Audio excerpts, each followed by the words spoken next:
everybody to episode 102 of Herding Cats. Tonight we have a guest speaker, Rodney Black, who is going to be talking about installing JMRI and CAT. CATS is a computer-assisted traffic system that rides on top of JMRI. Rodney grew up in Iowa, just north of Burlington. The shared Rock Island and CB&Q track ran right through his backyard. And after succumbing to the fumes, Rodney went on to college, graduate school, marriage, and started a career in software engineering. First at Burroughs Corp, then Bell Labs, working on telecommunications systems. His toddler son revived his interest in trains. He got hooked on the operations bug on Doug Geiger's Granite Mountain Railway. Now the children are all grown and left home. He retired for a few months in 2013, but was lured into working at Intermountain Railway temporarily part-time. 5 years later, Rodney retired permanently, but is still practicing his trade by developing signal software for model railroads. You will not likely see any of his models or photos entered in a contest, so he gives back by making his software, CATS, freely available to the model railroad community. His interests are in signaling, modern or recent equipment, and he dabbles in N-scale. With that, I'll turn it over to Rodney, and if you want to share your screen, we'll get it pinned. Okay, could you enable screen sharing? Oh, sure. Let me hold everything up.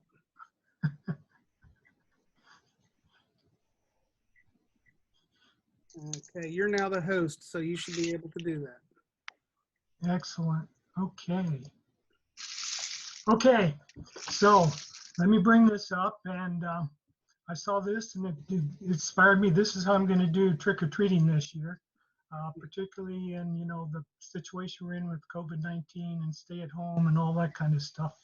But I realized that there's going to be one disadvantage to it, is that the little kids could probably knock down my drone and steal my candy from me. So anyway, we'll start with that. Okay, let's see. There we go.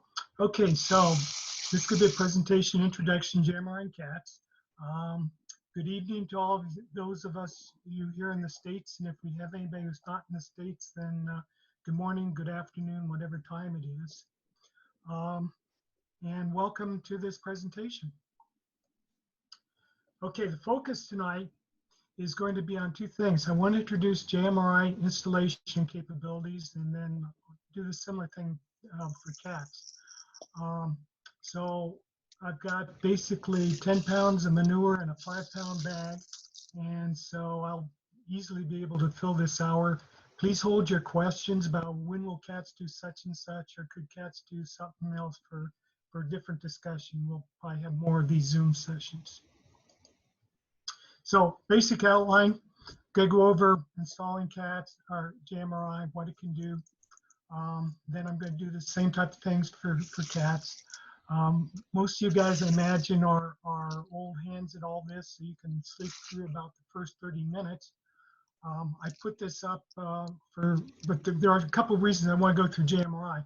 One of it is to highlight some things that affect CATS, and the other is if anybody replays this video on YouTube or something, they're expecting to see felines batting balls of yarn around. They may want to introduce introduction to JMRI before they find out about the CATS. Okay, so connecting CATS. Step one, collect the components. And that always begs the question about what components do you need? Well, first of all, you have a computer. No computer, JMRI won't run. Second thing you'll need is probably some hardware for attaching to your layout. You know, typically command stations and throttles and things like that. And if you're doing layout control, then you need some accessory or stationary decoders for throw and turnouts, sensing track occupancy, things like that. Let's drill down into the computer aspect a little bit. Okay, so you need a platform, and I've illustrated a Raspberry Pi, a laptop, a desktop. JMRI runs on all of those. Optionally, It's always good to have some hardware, command station, interface between the command station and the platform, so on. You need some system software. The popular ones are Linux, the Penguin, Windows, Mac OS. I've actually run CATs on a Solaris workstation. You may need device drivers, only these days, typically they're built into the operating system itself. You need Java. Java is the glue that holds everything together.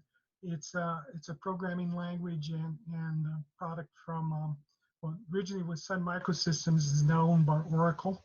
But that's what makes all this flexibility possible, is because Java, what Java runs on. And of course, then you need JMRI. JMRI needs Java to do its job. Some people say, well, can I put my tablet? Can I run JMRI on my tablet? And the answer is, well, no. Or on your smartphone, typically because I don't think Android OS or iOS yet support Java. So you got to have Java. However, you can take your tablet and actually integrate it into your system, and I'll show you how you can do that in just a few minutes.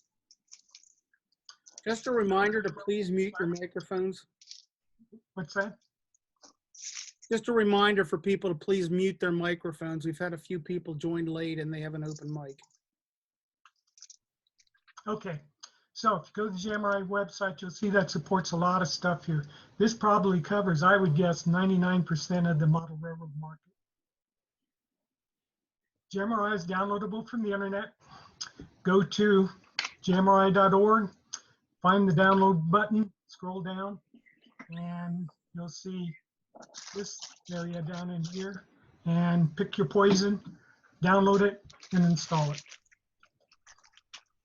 So let's assume you've got JMRI installed on your computer. It's pretty simple. It's got, like for Windows, there's an executable file that does all the installation. So the next question is, how do I attach to my computer to the layout? And the answer to that is it's going to depend upon the DCC system you use. Therefore, what I recommend people do is go back to the JMRI site, look at the hardware support, and you got lots of help down here telling you how to hook up the various systems. We know that model railroaders don't read. So after you've tried it and you can't get JMRI working, then I go back to the website and look at the system I got and click on it and see if it has any hints for how to help you get going. For example, if you look at NCE, you'll see that there are limitations.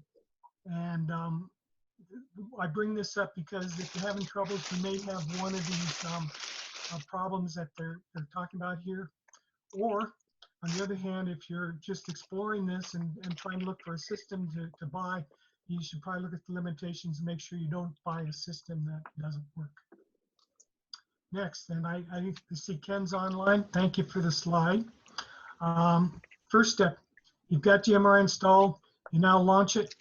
One of the first things that JMRI does when it comes up is it asks for a profile. If you don't have one, you'll have to create one. If you've already have one, you'll be able to pick it. This screen came off of my computer because I support several layouts. I do testing, lots of stuff like that. So I have various profiles. Let's look at how you edit a profile. This is probably the most important thing. It's the connection between your computer and the layout. This tells JMRI how to find the command station or your layout. Notice there's a, let me bring up the laser pointer right there. Okay, notice that there's multiple tabs, so you can have multiple connections. And at the top section, you describe what the connection is like, the ports and that kind of stuff. So it's very connection specific. But the important thing is right there. That's what I want to draw your attention to, is the connection prefix. Suppose you've got two local net connections. You can label one L, and the other one, next one, you can label L1 or L4 or something like that. So connection prefix is either a letter or a letter followed by multiple numbers. And we'll see where that comes in a little bit later. So what is JMRI? JMRI is open source software. and I'll go a little bit more into that in just a few minutes. You can consider it a Swiss Army knife of tools for your model railroad. You could also consider it a set of Lego building blocks for running your model railroad. You know, we got somebody with an open mic and it's really annoying. I wish they would shut the mic down, please. Okay. Don't hear it. We'll go a little while longer. Okay, what is JMRI? JMRI is a name. Officially, it's just a bunch of letters. Unofficially, it stands for Java Model Railroad Interface. Well, you say, well, why doesn't it officially stand for Java Model Railroad Interface? And that's because when the guys first created JMRI, it was Java was a programming language owned by Sun Microsystems, and they were afraid, they didn't want to get on the radar screen of the Sun legal team in terms of, you know, misusing their copyrights or trademarks or anything like that. So unofficially, it's Java Model Railroad Interface, but officially it's JMRI, and you'll notice it's a registered trademark. In addition, it's DecoderPro and PanelPro and, you know, all these other pros and logics. JMRI is open source software. Well, if you want to see what that means, you go to the JMRI web pages and you can find the a link to the whole license. It runs into the GNU public license version 2 with class path exception. And I hope I'm going to summarize it, and I hope I don't simplify it too much. So basically, if you read all that legalese, what it's telling you is that the source code is readily available. You can always download it, see how things work if you want. It's also, since you have the source code, you can modify it. We say that JMRI is free, and typically stuff under the that license means that it's free to modify technically. It's not free as in free beer. That tends to be what people say about it. But what that means is that somebody can take JMRI, burn it on media like a CD or DVD, something like that, and they can sell the DVD. Now, they're not selling JMRI, but they can sell the media and their efforts and works at you know, putting it on that DVD. But really, the primary purpose of the whole license is to prevent somebody from incorporating JMRI into their own product and selling it as their own. In other words, it's to prevent somebody from making money off of the sweat of the JMRI developers. JMRI was also a landmark legal case for open source software. Several years ago, I went back to homecoming at the college I graduated from, and I happened to run into one of the computer science professors, and we were talking, and the conversation moved on to open source. She knew about, she didn't know about model railroading, or Jacobson versus Katzer, but she did know that there was the lawsuit that was involved. JMRI support. Support is as is. There is no warranty. There are no promises of bug fixes or improvements. I consider it like public television. It's community supported, both financially and technically. So let me put in a plug. If you got a few dollars and you like what JMRI is doing, you know, pass a few dollars their way. I suspect you'll never get a tote bag or a JMRI mug or anything like that, but it'll be appreciated. There is no helpline, but there's an active volunteer grassroots support at jmiusers.groups.io. And I took the rest of the data from the JMRI website. As you can see, there's some active developers, some regular developers, and it's been consistently growing since about 2002. And if they had 69 addresses in 2018, I suspect they're easily over 10,000 by now. Also, there's extensive context-sensitive help. When people ask me what JMRI is, I say, I usually refer them to the fable of the blind man and the elephant. For those of you who aren't familiar with it, the fable goes something like this.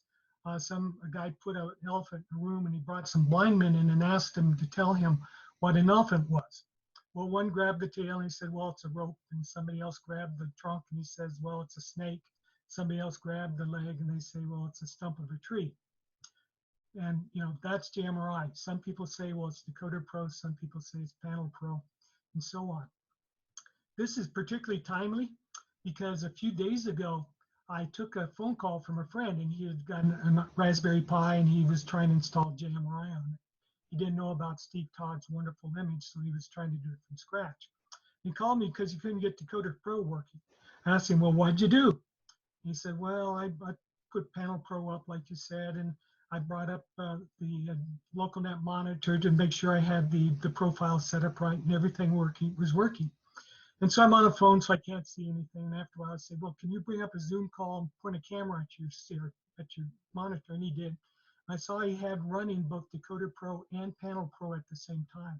So that illustrated two things. One, he didn't understand that when he downloaded JMRI, he downloaded the elephant and not the pieces. The second thing he didn't understand is that the room wasn't big enough to hold two elephants. Okay, so also, when I think of JMRI as somebody who's worked with it a little bit, it looks like this. You guys are model railroaders, so I'm assuming you've been to train shows before because you're always looking for a good deal and on the best price and stuff like that. You go to a train show and it's held in a conference, convention center or a ballroom or something like that. And as you approach it, you see there's a door for general public. There's another door for vendors, another door for press and things like that. And when you go through the door that you've picked, you find that everybody's going to the same room. Well, that's what JMRI is like. You have doors called DecoderPro and SoundPro and so on. And these are the blades of that Swiss Army knife. You also have the way to extend it through Python scripts and plugins and an API. Those are the Legos, the building blocks that I talked about. CATS is an application, and that's how it attaches to JMRI. Is through this API. Now there's another point. For me, when I try to look at JMRI, I see this. It's this big knot of code. And that's just the way it's grown. This is why you can't download DecoderPro or SoundPro.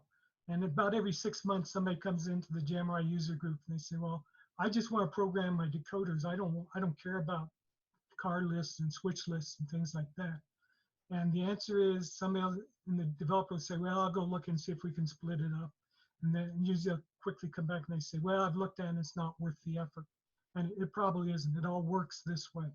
So the bottom line is that JMRI, it's all or nothing. There's no a la carte. And because of that philosophy, that's why CATS is outside of that window. Is when I developed CATS, I believe that you shouldn't have to download the whole thing to get a piece of it.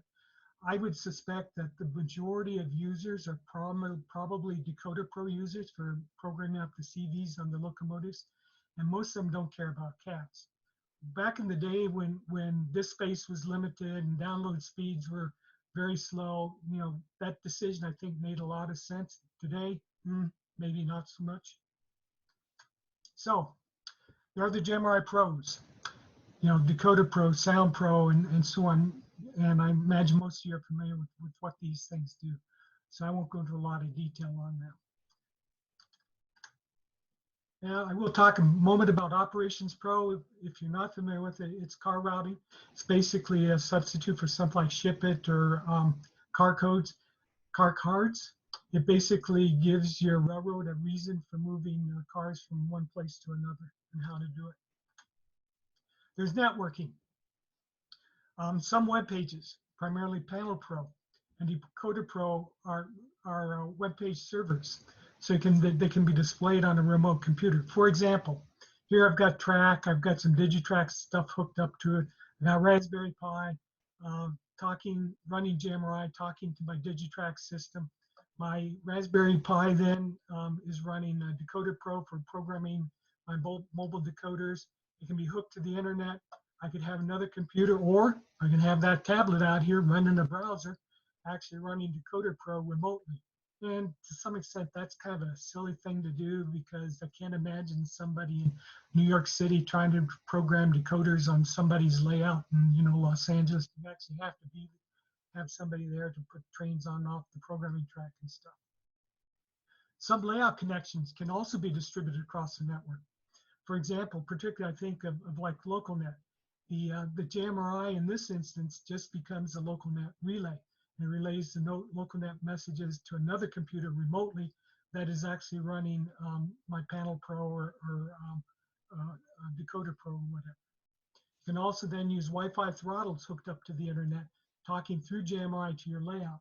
And this is great if you think about it, because you could pay, I forget what a wireless receiver throttle is. For example, I think a Digitrax one is $150, maybe $200, don't know. And it works only with a Digitrax system. Whereas if you put, for example, Y-throttle on your iPhone, it'll work with a remote wireless to NCE or Digitrax or Lens or whatever. So really neat stuff here. As I was putting this presentation together, I kept stumbling across the rule of twos. In other words, there are two of these and two of that. I created this slide. Part of it is simply because I like the quote from Yoda. I can put it up there. So if we start drilling down in how do I do layout control, you'll find that there are two issues in creating a dispatcher panel. First thing you face is there's appearance, what I want it to look like. And the second issue then is functionality. They're like two sides of a coin here. If I drill down farther into how do I make the functionality work, you find that the first thing you run into is how do I connect the elements together? The second thing you run into is what are the logic rules for the information exchange between these elements. Then you go down a little bit farther and you say, well, JMRI will give me some help in logic creators in terms of simple signal logic and signal mask logic. Now I actually lie a little bit here because there's some automatic discovery stuff that works well too. So there's actually more than three, but that breaks the symmetry. Kudos to Dick Bronson for putting this chart together because it describes the differences between the various editors, layout control editors. And I'll do what my high school geometry teacher said. He said, you don't need to learn the formulas, you just need to know where to go get them. So that worked until we had our first exam, which was closed book. But anyway, if you want to get into the details really of the various editors, you can go to JMRI itself, or this is a very nice cheat sheet, and you can look it up on the recording. But there are a couple things I do want to point out. First of all, the emphasis of layout editor is to capture the connectivity of the things in the layout. The emphasis of the panel editor is visual fidelity. In other words, it's what does it look like. So with that, let's talk just a minute or two about control panel editor or panel editor. Control panel editor superseded the panel editor, so it's the newest and latest version. The emphasis here is on appearance. And what you do is you put together a dispatcher panel using basically pictures, icons, and images. And you can arrange them any way you want. The thing to take away, though, is that the images do not connect. And let's show you, for example. This I got off the JMRI website. It's a gorgeous rendering of a USNS CTNC panel. And the way the author did it, I assume, is he laid down an olive drab background. Then he picked up an image, which is a column, a blank column. He put another one down. Then he started putting down plates and LEDs and knobs and buttons and stuff like that. And he put down the clock over here and so forth. When he got done, he had a really nice looking static picture. And it's frozen in time, just like the Mona Lisa. And, like the Mona Lisa, it can't sneeze, it can't blink its eyes every minute or anything like that. So to make it do something, you have to go do some work. Basically, you have to pick the elements that you laid down and apply them. You have to tell control panel editor, for example, that this LED is attached to that detector on my layout. So when detector number 44 says something's occupied, light up an LED. So you have a connection between the panel and the layout itself. You have to define that. And That's true no matter what editor you use, even and that includes cats. In addition, you have to define the connections between, for example, a code button down here and the knobs and levers up here, such that when the code button is depressed, then something's got to go look at the knob and say, well, it's set for a normal. Is the turnout normal? And if not, it's got to send out the command to throw the turnout. I don't want to discourage anybody from using this because it sounds like a lot of work, but it can be done. There've been quite a few very nice panels been built this way. Furthermore, then JMRI's got some tools that will help you do the set up the connectivity. Alternatively, if you're more interested in ease of setting up the connectivity and not so much the appearance, then there's Layout Editor. Layout Editor takes a different approach. It's vector-based. And in other words, think of, the toe bone connects to the foot bone and the foot bone connects to the ankle bone and so forth. So again, you have a canvas, you put stuff on, but let's say you put down widgets rather than icons and images. The point being is that Layout Editor understands, for example, that a turnout widget has 3 legs on it, and those 3 legs connect to 3 other pieces of track. So as you lay down the widgets, you're now hooking up the various elements. When you're done, you still have to define the connectivity that, that this turnout motor is turnout number 91, and you have to define, set up the logic. But again, there's some tools that will help you, but the route to getting something working is shorter than it is with the panel editor. Then there's DispatcherPro, and this adds some automation of things if you're interested, and it's designed to work on top of the layout editor or the panel editor. So if you're running automatically running trains and schedules and stuff, this is the way to go. And there's a DispatcherPro example. Now, let's talk a little bit. Those were kind of like the blades of the Swiss Army knife. Now let's talk about the application programming interface. And this is from the JMRI website. The intent is that they open up some of the internal programming inside of JMRI to be used by external code. This would be, for example, Python scripts or logics or things like that. And cats. Okay, let's look at JMRI names again. All devices controlled by JMRI must have a name. And they have a system name. That's very concise. It's cryptic. It's a name that JMRI knows for identifying something on your layout. For example, that could be an address, for example, of an LCC node or a device on an LCC. Then there's also you can associate optionally with the system name and a username. And this is more for human consumption, so you can say staging 1.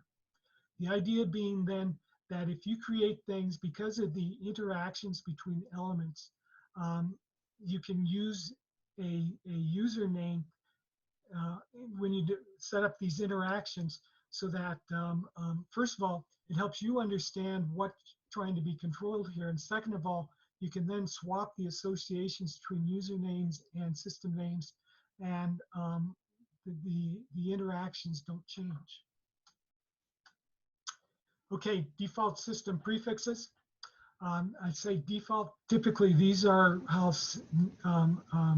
connections are named, and I'll show you how those come in a minute. Type letters, these are the things that you can manipulate. Blocks and routes and signal heads and sensors and all that kind of stuff. And cats really uses only a few of them. It uses a sensor, and typically that's an input for getting status or feedback from your layout. It's something coming from the layout. It uses turnouts. A turnout is actually a legacy misnomer. I think it comes back from the early days of DCC, but think of a turnout as an output. It's for controlling an electrical switch. And sometimes people will use signal heads. Let's talk about how you generate a system name for JMRI. What I've illustrated here is a couple of diagrams of a Digitrax SEHC user manual. And on the left, you've got an edge connector, and you run wires to it. For example, they show a tortoise coming off of these 2 pins. Let's say I want to put a tortoise on these 2 pins, and it's called SMTM2A and B. Furthermore, I know that I have programmed a board ID of 5 into my SEHC. So I go to another table of the Digitrax manual. I say, okay, board ID 5. I go down to row 5, and it says that my addresses will be 33 through 40 coming off of here. So I plug it into a simple equation. I take the pin, which is 2. I subtract 1 from it, and I add the base. And it says my turnout will be addressed as turnout 34. Now I bring this up, and I bring it up to show how this is done with an SEHC. And I must add that if you're using CMRI or something else, there are other algorithms you have to use to figure out how to get the address based upon your board IDs and things like that. So this is specific really to the Digitrax SEHC that I've illustrated here. You have to know your hardware. That's the bottom line. So here's how you get a system name. Remember that connection prefix we talked about way about 20 minutes ago? Well, it's got a letter there. That's the first part of the system name. You go to what is the device doing? Well, in this case, it's the turnout. So that becomes the second part of the system name. And again, the first part could be L1, L2, something like that. Then you need the address, which was the thing we just computed. So that gives you the system name. That's the linkage between the software and the hardware. Areas of confusion. When I help people set this up, often we get into polarity issues. It's polarity. It's all one or the other. It's a 1 or it's a 0. It's an open or it's a closed, high or low. Again, it's the rule of two acting here. As you wire things up, remember that JMRI does not know how you wire things up. For example, suppose I have a stationary decoder. I got a wire coming off of it, and the user manual says, put this on your red LED. Well, if you wire it up to a lunar instead of a red, JMRI doesn't know it. The board doesn't know it. So your software would say, okay, turn on the red, and you get a lunar lighting up. I mentioned this because that's great power. It says, you can get outside of the sandbox a little bit. But if you do so, also realize that in a year when you come back to it, you wonder, why does this red software command light up a lunar? Another point of often confusion is tortoises. You may go through great effort to wire up your tortoises identically, yet you flip one because you've got a brace in the way or something like that, or you go into the other end of the passing side.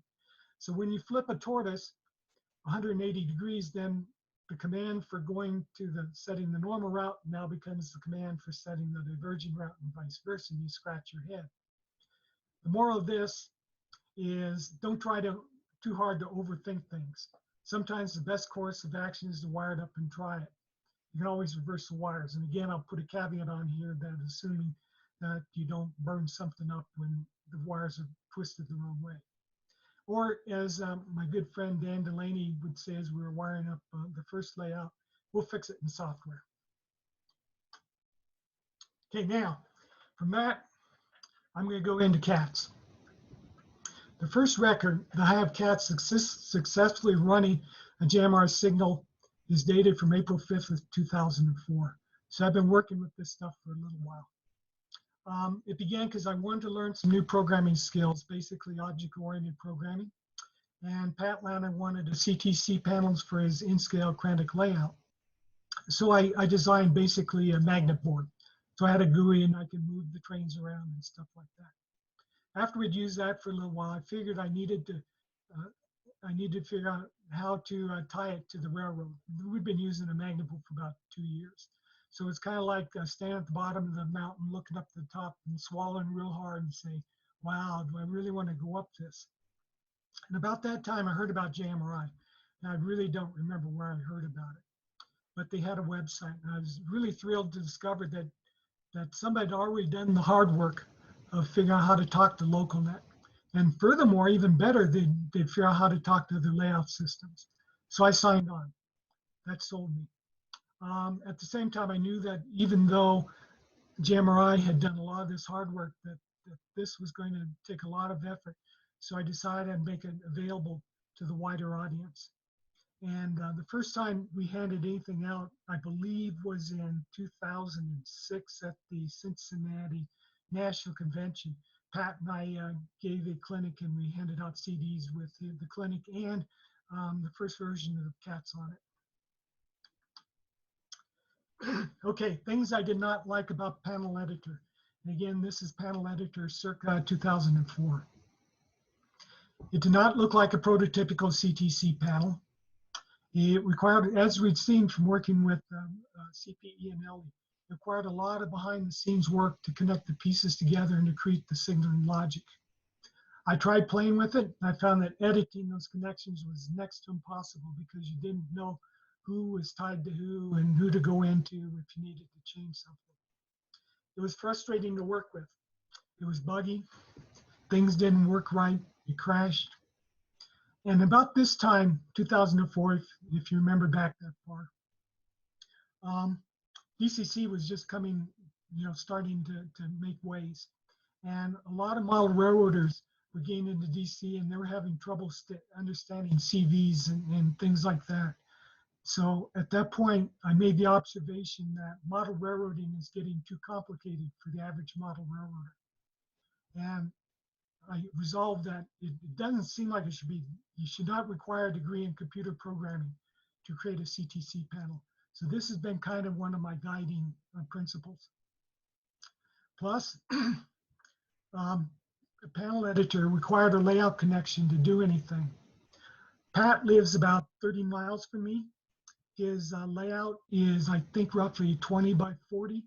And even if I could convince him to take it out of his basement, it wouldn't fit in the trunk of my car, so I could bring it home to work on it. In addition, I'm sure there was some not invented here because I'd already done the GUI work. I saw, there were some notes. People were asking, well, how's CATS different from JMRI, for example, Panel Editor? CATS did not do the things I disliked in PE. And of course, it introduced its own problems. CATS presents a modern looking CTC panel. It's modeled after Digicon circa 2000. And it's got a healthy dose of train dispatcher 2 for how do you manipulate the signals and turnouts and stuff. CATS discovers connections between elements automatically. So like layout editor, you draw it and CATS figures out who's hooked to who.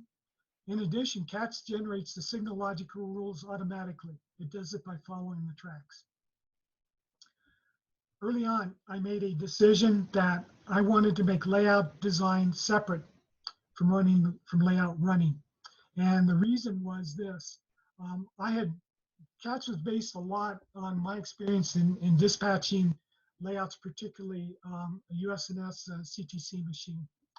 And I've been in, there's a reason they call it the hot seat when you dispatch.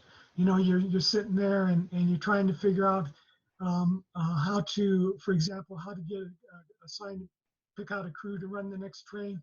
Meanwhile, somebody else is saying, hey, can you unlock this turnout for me? And you got 2 other guys calling you saying, give me signals, so there can be a little bit of pressure. And when there's a little pressure, and you're on a computer-based screen or something like that, there's a tendency to just start blindly pushing buttons. And I did not want somebody to, hit the editor button and start editing, changing the dispatcher panel in the middle of an operating session. That doesn't work. I figured, and even if you put in a hiding edit button somewhere that turns it on and off, somebody's going to find it, trust me. So at that point, I wanted to make sure that you couldn't change the program while it was running. Furthermore, it makes it a lot easier in terms of programming to know that the connections aren't changing. You read them in when you load the panel, and after that, they're fixed. Furthermore, layout design does not need a connection to a layout. So now you can take the design program and you can run it in an airplane, flying at 40,000 feet over Brazil and work on your layout. At that time, JMRI did not have simulators, so you were kind of stuck doing your work at the layout. CATS follows more of a conventional document model rather than a workbook model of layout development. That part of that's because probably not smart enough to figure out how to do a workbook. I'm not criticizing JMRI or anything because I understand this is a point of contention that again comes up about every 6 months, but it uses more of a document model. If I were to summarize the differences, PE, CPE, LE, they came about in terms from the point of view of how do I do layout control. CATS came about because how do I do dispatching and operations. Okay, what does CATS add? What does it bring to the table? CATS brings in built-in track coloring.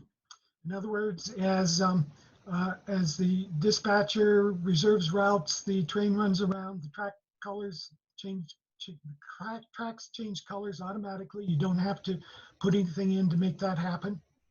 Has built-in train tracking. You drop a label on the track and it follows that label follows the detection around the layout, or you can move it by arrow keys, or you can do a drag and drop. Again, that's all built in. You don't have to add anything special. It provides train management.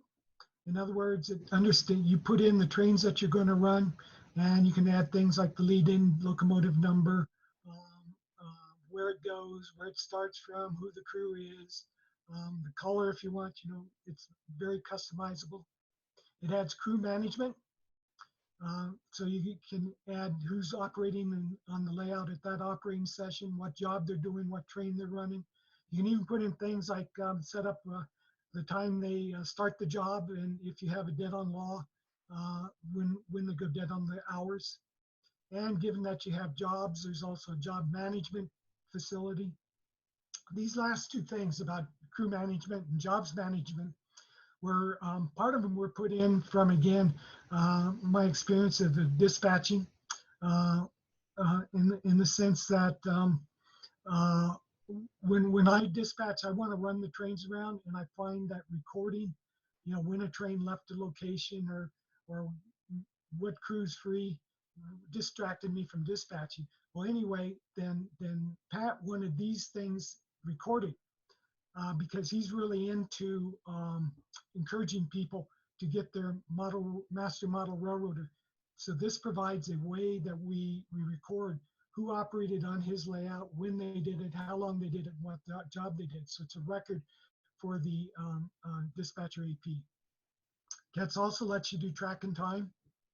I mentioned that CATS does session logging. You turn on the log and it records when crew were assigned to trains, when the trains began, when they move, all that kind of stuff. And in addition, it includes a replay capability. We found this very useful. One of our crew is one of my best beta tester. He has an innate knack for figuring out how to crash a program or kill it. And so we'd be in the middle of an operating session and he'd crash it, and we'd say, okay, folks, go take a cookie break.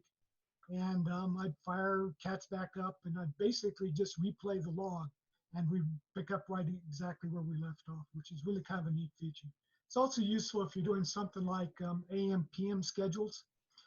You can break for a day at the end of an AM session, for example. When you start the PM session, you just run the AM session to get your trains back up to where they were. It has selectable ABS, APB, CTC, signaling safety rules. There's integration with OperationsPro. CATS, if you set it up, CATS will tell operations whenever a train goes into a station. Operations then updates it, just as though you were sitting at the operations and console and moving the train. And then operations will tell CATS, well, here's how many cars should be in the train right now, and here's how heavy it is and its length and weight, which is really kind of neat, because if you're a dispatcher and you want to know if a train will fit in a siding or not, you should have a real-time update of how long the train is. Then, as an add-on, we added something called a train lineup status. I call it train stat. Basically, it's a remote presentation of where trains are and what they have. And that in itself then spun off another job. So, summary. The CATS program suite, there are three programs. There's one called Designer, which is used to draw the layout. And my creative juices were at a low that day, and I couldn't think of anything else to call it but Designer. Then there's CATS, which actually runs the layout. Typically, I package Designer and CATS together because you need one for the other. So they're in the download. Then TrainStat is in an add-on of its own. Okay, here was the target. This is a Digicon screen from 2008. That's what it looks like. I got this off of the National Transportation Safety Board because it's part of the documentation for when the metro train down here, M111, collided with a UP freight train in Chatsworth. But anyway, that's what I'm looking for. That's what I want my panel to look like. If you look at the left, that's that screen we just saw a few seconds ago. If you look at the right, this was done by the late Dick Johannes of the Hub Division. He said, what would it look like if I did that in CATS? As you can see, it pretty well copies it. It's actually a pretty nice representation. Here's a CAT screen. This is John Parker's BNSF Fall River Division. I put it up to illustrate that you can get some fairly complicated layouts, and there's some customization involved in terms of colors and font sizes and stuff like that. This is a Yardmaster screen. This came from the Montana Rail Link in Missoula, Montana. And the type of information it shows is, here you see the trains, here you see the lead unit number, the last OS, another where is it, loads, empties, tons, length, engineer, and stuff like that. So this is the, like the power department and the shipping department, stuff like that. This is the information that they use. We wanted to capture that.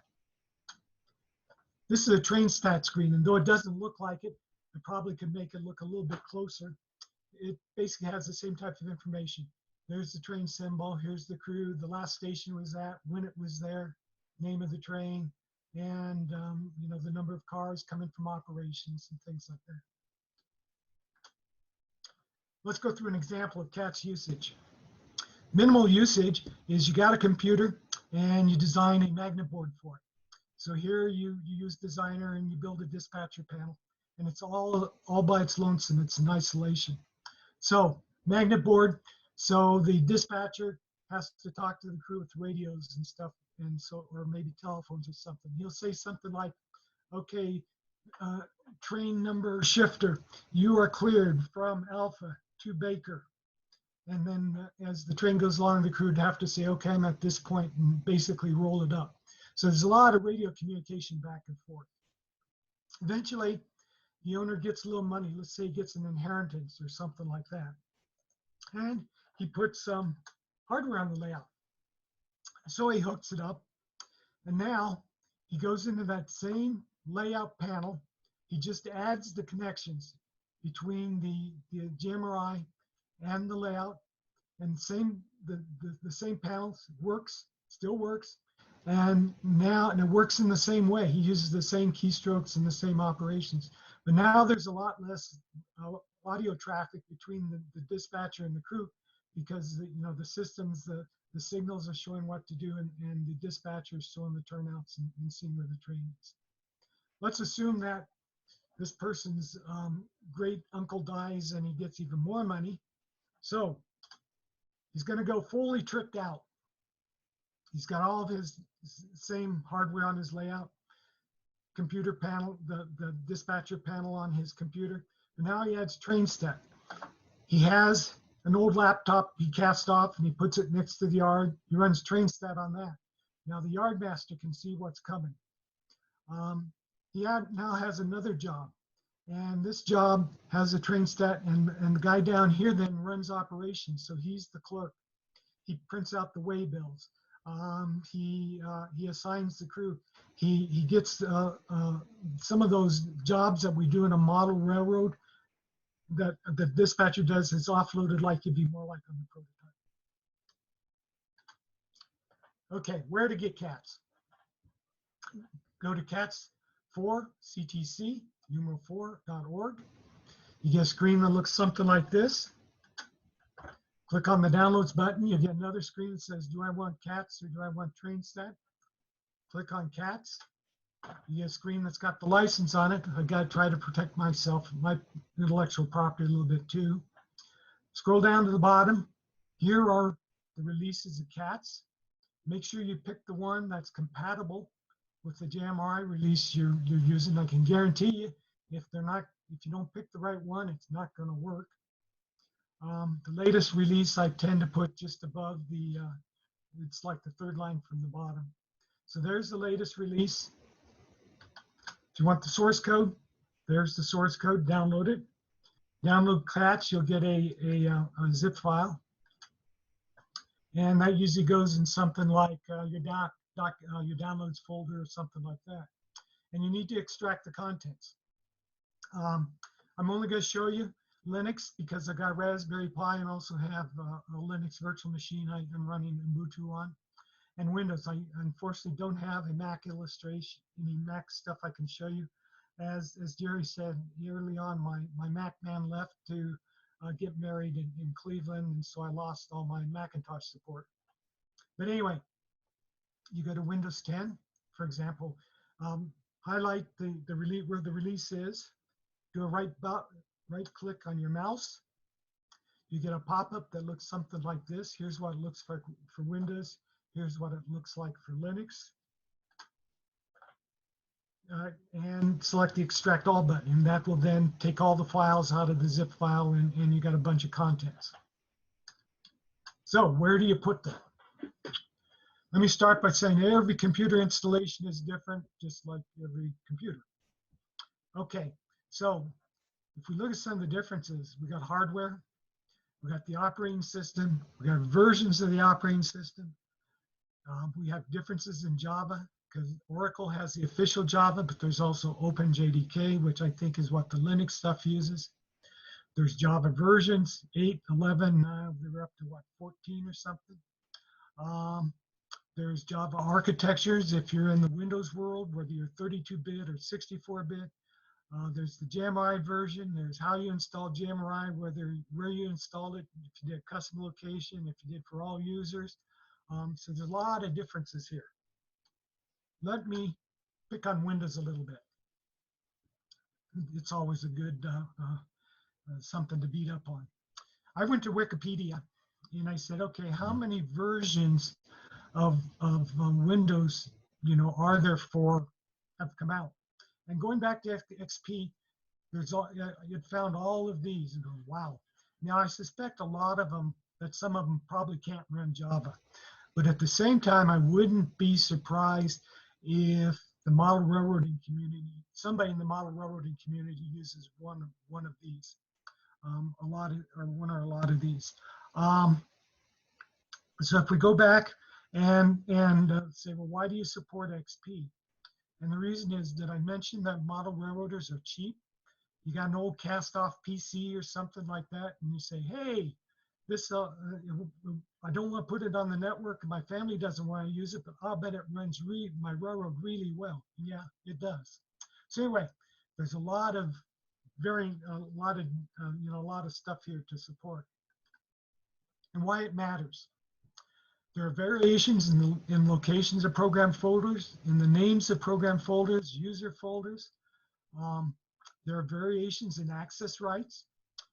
For example, in Linux, if I remember right, it won't let you run programs from a particular folder, and I think it's downloads. I don't remember right offhand which one it is, but it won't let you. There are variations in programs that process the bat files. For example, XP uses command, and that's carried forward through a lot of the Windows programs, but there's also PowerShell, and I don't remember if XP had PowerShell or not. You go to Linux, and there's C Shell and Bash and SH and ASH and so forth, and they're all a little bit different. These directly then affect the installers and the launchers. Where do files live? Okay, let's start with the definition of home. And that's the folder you are in when you first log into a computer. Typically under Windows, home is C:\users\username. On my machine, it's the login is Rodney, Rodney. Now I doubt any of you guys have one like that. So, but the point I'm trying to make is that this folder name is different on every machine. Linux typically is /home/login. Now we need to know where Java is. And on Windows, Java tends to be in one of these locations. And here again, it depends upon what release of Java you have, names the folder. Fortunately, Oracle did something. They put in if you go digging around, you should be able to find something called Program Data, Oracle, Java, Java Path. And the contents of that tells you where to find Java. Under Linux, the locator is in user bin. It's usually some like user bin Java. And where it puts it varies depending upon how you install Java. In addition, we need to know where JMRI is. Typically, again, this resides in either program files \JMRI or program files x86 JMRI. And again, we need to know where it resides. And JMRI will put that into the registry of Windows for you. If you install JMRI, you'll see it often comes up and say, do you want to change the registry? JMRI data typically goes in users login, so it's different on every machine, \JMRI. Under Linux, it's in the locator, there is no registry, but typically JMRI is put in home JMRI, where home depends upon the login name. And then JMRI will put their data in home/.jmri.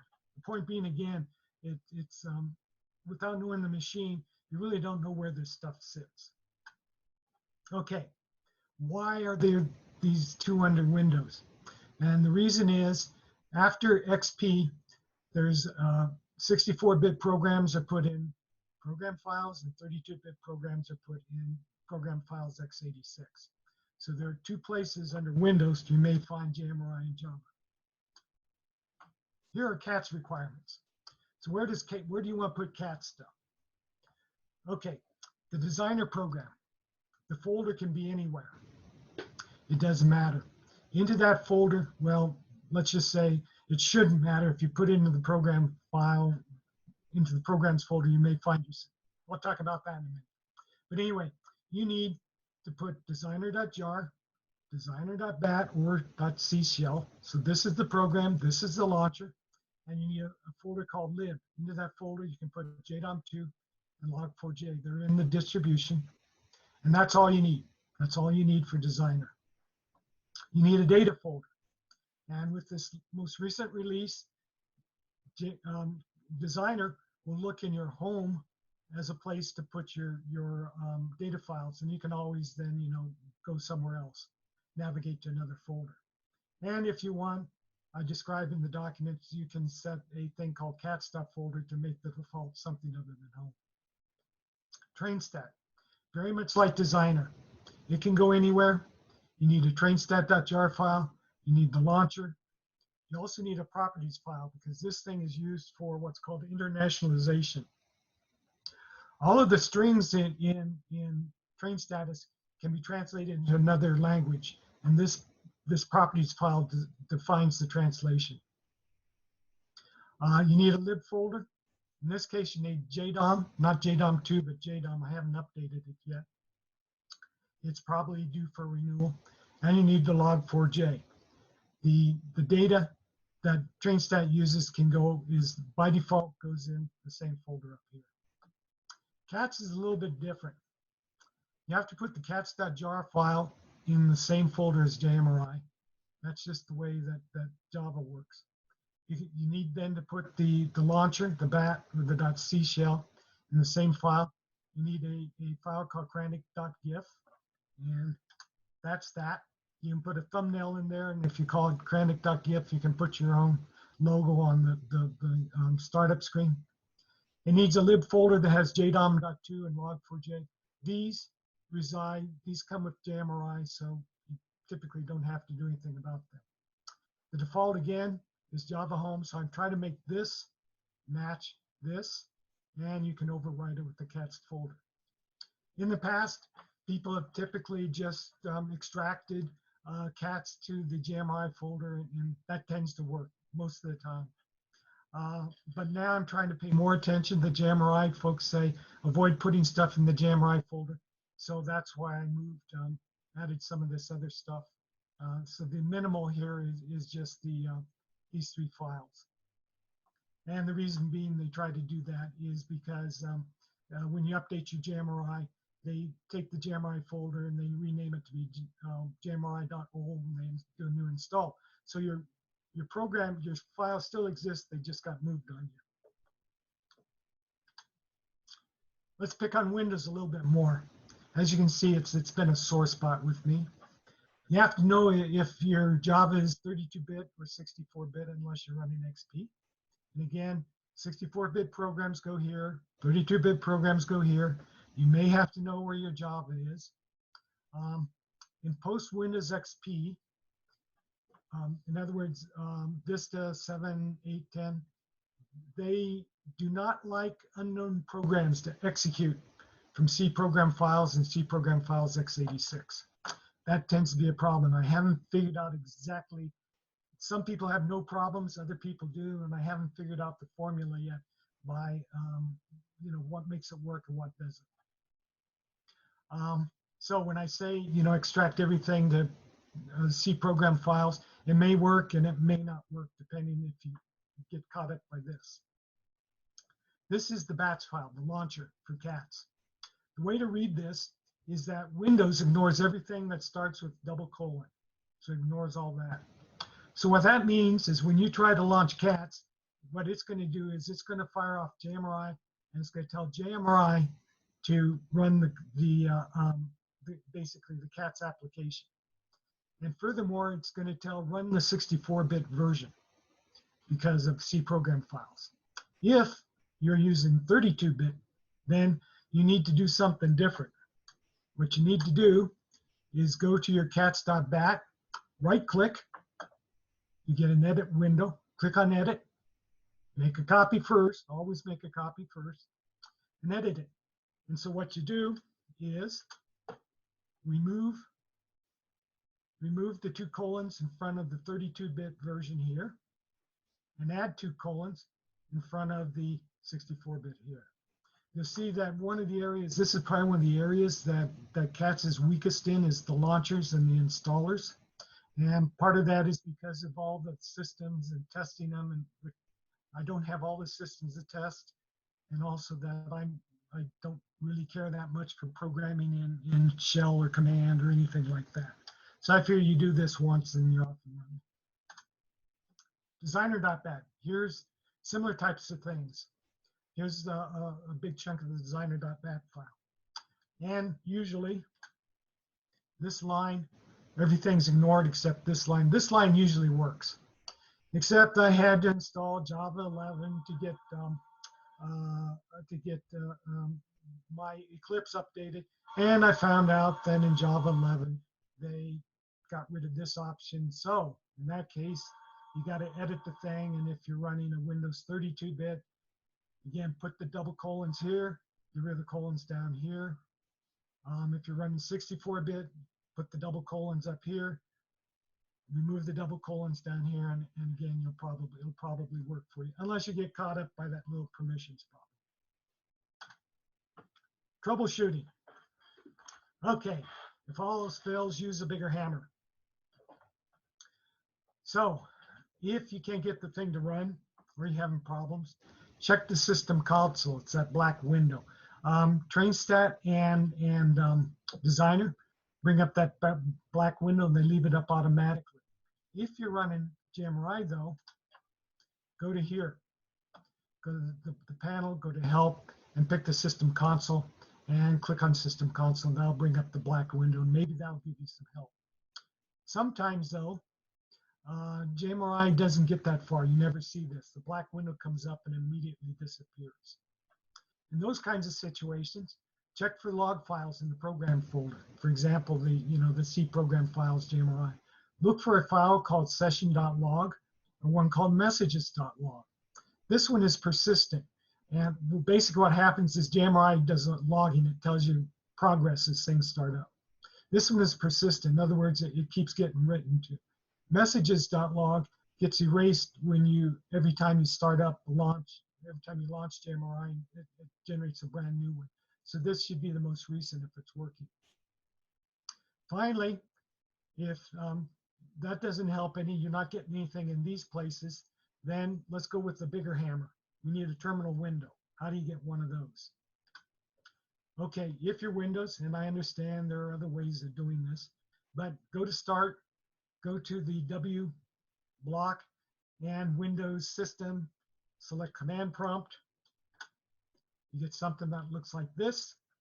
Then CD to the folder that contains your JMRI, and just type cats.bat, and you'll get something here. This may prove useful. If not, capture it and post it to the user group, and maybe somebody will be able to figure out what's going on. If you are running Linux, for example, Raspberry Pi, it's even easier. Use your file navigator, go down here, right-click on JMRI, and you will get something that looks like that. Open in terminal window, and that'll bring up something like this. Then you just have to type cats.csc. Finally, let's get the biggest hammer of all. Ask a child for help. And with that, let me bring up some references and acknowledgements. I'm not doing too bad here. JMRI.org, of course. catsupportctc.org. Here's a nice little site that I always forget about. But go to HubDiv. This is the HUB division. I forget which region the NMRI these guys are in. There's lots of good stuff there. They've played with cats a lot, and they've used it for signaling a modular railroad system. There's some videos. Lots of good information there. In fact, one of their demonstrations at the Cleveland, and I don't remember what year it was, National Convention, they had two great big 40-inch, I think, monitors up over the modular layout, and they were showing cats up on it, showing their dispatching the modular railroad. I want to thank Bob Jacobson and really all of the JMRI crew for keeping this stuff on track. Great product. Thanks to Ken. I could steal his PowerPoint presentation, a slide out of it, and to Dick Bronson for material from his presentation as well. And with that, questions? Hey, thank you, Rodney. That was excellent. So before we open up the floor for general questions, I just want to make a couple of points. Earlier today, Rodney did upload his presentation to our files folder on our Groups IO group. And this movie will be posted tomorrow to the YouTube channel. So you'll see that shortly. Couple of comments about some things that Rodney said. Some of you Windows users may be scared to death right now if you don't have JMRI and CATS installed. What I recommend is when you install JMRI and if you need to separately install Java, if you put them in their default locations during the installation process, that's always been flawless for me. The other thing I've always done is put all of the CATS files into the JMRI folder. So you caught me by surprise when you said they don't want you doing that anymore. That's worked the best for me. I've not had any issues with it. So that can work either way. Comment was made about using Windows XP and some of the older OSs. I've worked in IT for 30 some years. I can appreciate that. Like Rodney said, model railroaders are cheap, but have some common sense. I spent over 10 years specifically in security. Get it off the internet. Only use it to get to like the JMR website and the CATS website, and don't use it for anything else. Isolate it. Because otherwise you're just asking for trouble. You know, when I went to do my last system upgrade for my layout, I wanted to get out of XP, but to buy the upgrade for XP and to get the additional memory that I needed, I found I could just go out and get a brand new laptop from Best Buy. It was like 300 and some bucks, which you would have spent that on the memory and the OS anyway. So just a couple thoughts there. And Rodney, did you give me control back? Yes, I did. Okay, great. So at this point, I Hey, think Jerry? what I want to, go ahead, Rodney. Yeah, could your mention of, yeah, uploading the slides. I'm sorry, I should have said that before I began. But I want to make note of one other thing.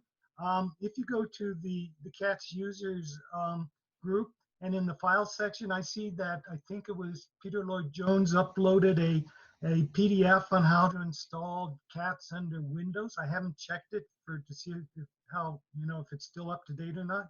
So there's another source if you have trouble with Windows. I see that Mickey uploaded a PDF on how to install CATS on Mac.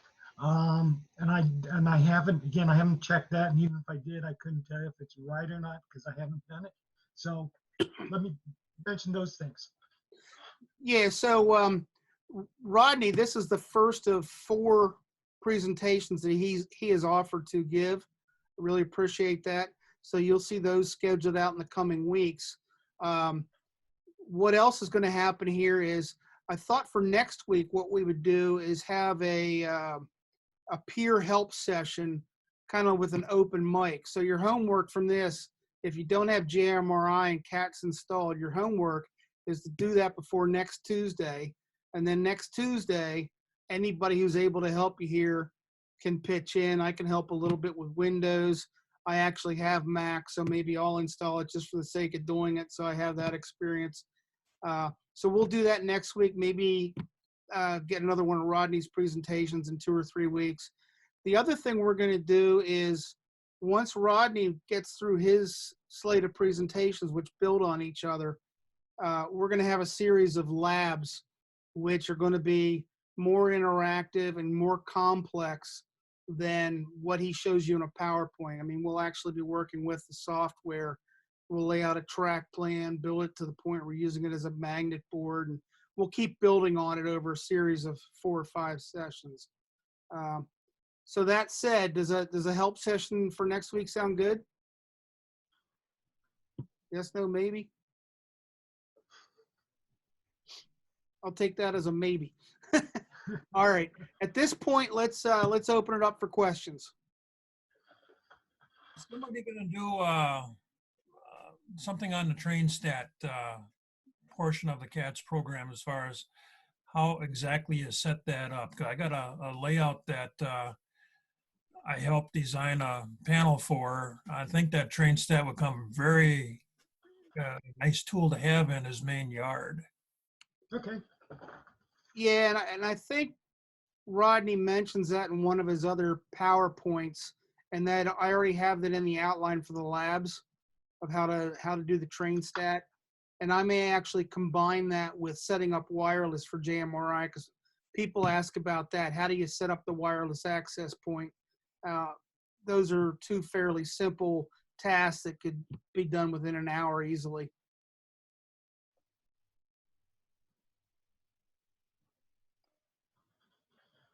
Don't be shy. Okay, I just wanted to mention about why JMRI is changed the tune on like throwing things into the program JMRI directory. What had happened on an ever increasing number of users, when the JMRI installer would go about updating something, it would know to, okay, I had this version, I want to delete this jar file and then put this other one in. And it would normally keep the right clean one in.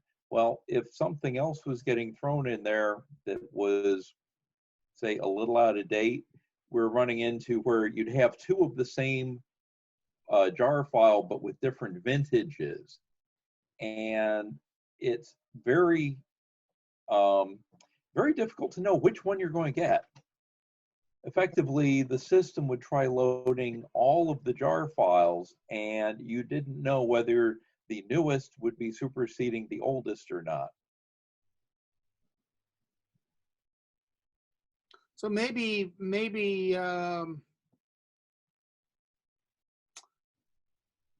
I'm just thinking out loud here, to avoid the complexity of putting designer here and cats here and train stat here, you know, maybe if we create a FAQ on how to upgrade so that, you know, the user could pull out the pertinent files, make a backup copy, then you do your JMRI update, do a CATS update if you need it, and then put your XML files back in. Just a thought.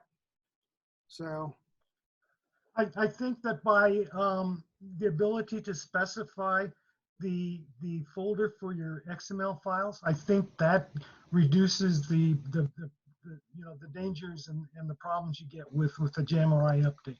And I think that's a biggie. It's one, you know, it's easy enough to replace the jar files, but what you really hate to do is lose those XML files that you've worked so hard on. absolutely. Dave. Yeah, I thought that log4j file wasn't part of the JMRI downloads anymore. I thought they got rid of that. That's why we were having trouble one time trying to figure out how to get cats working, and there was no log4j file anywhere. Well, okay, I used log4j, but that was kind of a generic. It's actually called something like log4j 2-1. Yeah. So, and unfortunately, you know, I don't want to, I just put that in as kind of a placeholder because I'm afraid that stuff's going to change. Anytime JMRI gets updated, you could get a new log4j or a new JDOM. Yeah, I can't remember what the one they're migrating to, but yeah, there's a new log structure either in or coming. I can't remember. Oh, the other thing I noticed looking at your slides, Rodney, was in the latter part where you're showing like where it is in Linux or Windows and that. Unfortunately, in Windows, there's two different paths that have the JMRI as the directory name. The one being, of course, the install programs path, and then there is the user's local path. And the slides weren't real distinct with what they put on what you put on the slide as to which one you were talking about when. Okay. Might think about or a little extra something in there, because I'm thinking somebody come back to this fresh, not with the discussion, not with other background. They may or may not guess which time to do which one. Okay.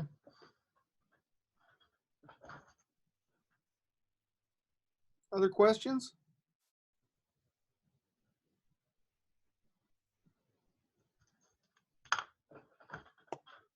Well, Rodney, we'll wrap it up for tonight. We'll get the video out and we'll set up a help session for next week. And I'll be in touch with you separately about setting up another session in the coming weeks. And I appreciate you doing this tonight. And I think we all appreciate cats.